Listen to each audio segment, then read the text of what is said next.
Bonsoir à tous et bienvenue à Ornans pour ce Franche-Comté première. Ornans, c'est Gustave Courbet, ses peintures, la Loue. L'eau, qui fait tout le charme de cette vallée, est une denrée rare, donc précieuse. La protéger, la partager, le SAGE s'en charge. Le SAGE, cela signifie le schéma d'aménagement et de gestion des eaux. Une abréviation bien trouvée puisqu'en effet chaque partenaire a dû faire preuve de sagesse ou en quelque sorte chaque partenaire a dû mettre de l'eau dans son bain. Cette histoire d'eau commence par le feu. Les usines Pernod de Pontarlier produisent de l'absinthe. Elle brûle le 11 août 1901. Au cours de l'incendie, des milliers de litres partent dans le Doubs tout proche. Le surlendemain, la Loue est trouble et sent l'absinthe. C'est la preuve que la Loue est une résurgence du Doubs. Tout le monde le supposait, c'est maintenant prouvé. Ce qui n'empêche pas que les rivalités, vieilles comme le monde ou presque, reprennent de plus belle. Les gens du Haut-Doubs bouchent les trous de la rivière pour avoir assez d'eau. Ceux de la vallée de la Loue bouillonnent de colère. Avec le développement des loisirs, les tensions augmentent.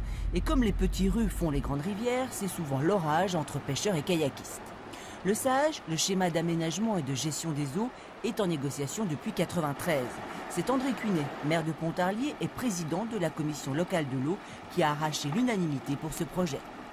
Les élus ont une responsabilité, à travers une coopération, une cohérence, à essayer de se fédérer, de bien comprendre quel est le partenariat qu'il est possible de mettre en place pour que nous puissions atteindre des objectifs tels que je les ai indiqués, c'est-à-dire la préservation des quantités d'eau, mais également la qualité de l'eau, ce qui est absolument indispensable pour les générations futures. C'est ici, à Arson, que se trouve le nœud du problème. Le Doubs perd ses eaux à cet endroit. Alors quels sont les moyens dont vous disposez pour atténuer ou supprimer ces pertes? Alors le bétonnage pur et simple des pertes, c'est quelque chose qui est abandonné maintenant. On ne bétonnera plus les pertes.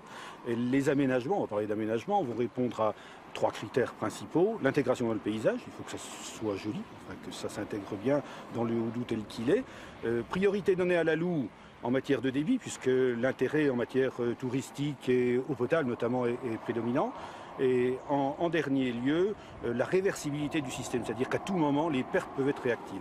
Alors, la solution proposée actuellement, c'est de constituer, dans le cadre du paysage actuel, des îles artificielles avec des chenaux imperméables qui seraient alimentés par des seuils réglables en travers de la rivière. Ces seuils permettraient de garder l'eau et de la dériver vers ces chenaux imperméables. Promis juré, ces aménagements seront invisibles. Reste une autre promesse, augmenter la quantité d'eau. 3 solutions, une meilleure gestion du lac Saint-Point, récupérer la source du tunnel du Mont-d'Or qui part sur Suisse et la vallée du Drugeon.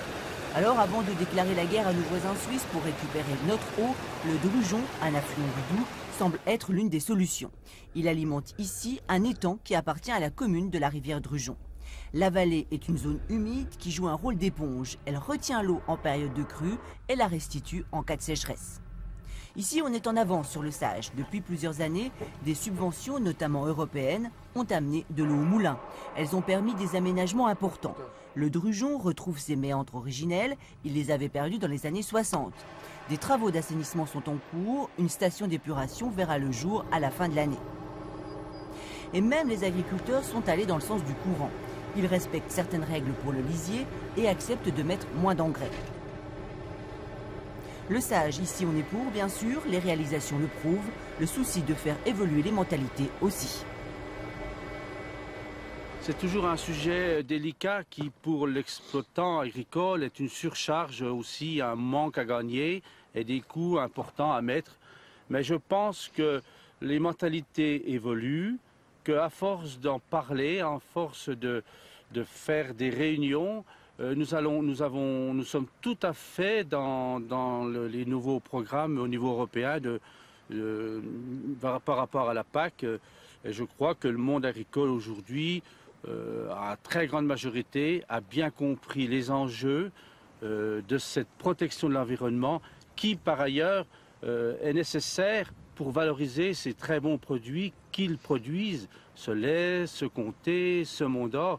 Et demain, ils pourront être fiers de travailler dans une vallée qui aura le label Natura 2000. Quand chacun y trouve son intérêt et rame dans le même sens, c'est plus facile. Le SAGE a été approuvé par tous les usagers de l'eau, même les pêcheurs et les kayakistes, et surtout les 201 communes. Le dossier se trouve maintenant sur le bureau du préfet. Les premiers travaux devraient commencer fin 99, si la dernière phase de concertation ne fait pas trop de vagues. Merci d'avoir suivi ce Franche-Comté Première que nous espérons limpide comme de l'eau de roche. Dans un instant, le journal régional à 19h07. Bonne soirée à tous, au revoir.